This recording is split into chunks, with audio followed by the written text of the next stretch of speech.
Je m'appelle Clara, je suis infirmière dans un centre hospitalier. J'ai une vie tout ce qu'il y a de plus banale. Mais pourtant, celle-ci a une petite particularité.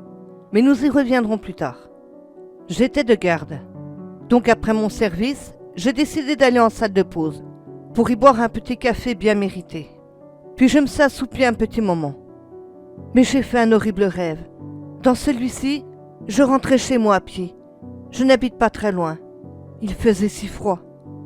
Puis tout à coup, je vois un corbillard passer. Il s'arrête à mon niveau. L'homme qui le conduit me regarde fixement, en me disant « Montez, mademoiselle, il reste encore une place. » Je me suis réveillée complètement paniquée par ce que je venais de vivre. Ce cauchemar m'avait perturbée au plus haut point. Mes rêves sont parfois vraiment bizarres. Puis je me suis souvenu que je devais apporter un dossier médical à la morgue pour un patient décédé d'une crise cardiaque. Je déteste les ascenseurs. Ils me font peur. Mais bon, je dois me dépêcher. Je me dirige donc vers celui-ci, malgré le très mauvais pressentiment assez profond qui m'habite. Arrivé à mon étage, la porte s'ouvre. J'allais entrer, mais en levant la tête, tout à coup, j'ai comme un sentiment de déjà-vu. Je reconnais l'homme au corbillard. Il me dit « Montez, mademoiselle, il reste encore une place. » Au même instant, tout mon corps se fige d'un coup. Mon dossier tombe à terre, avec les papiers à l'intérieur.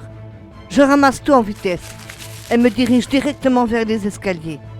Ce choix me paraît plus judicieux, au vu des circonstances. Je suis assez perplexe devant cette situation assez bizarre. J'essaie de ne pas tomber, car mes jambes tremblent tellement que c'est à peine si je tiens encore debout.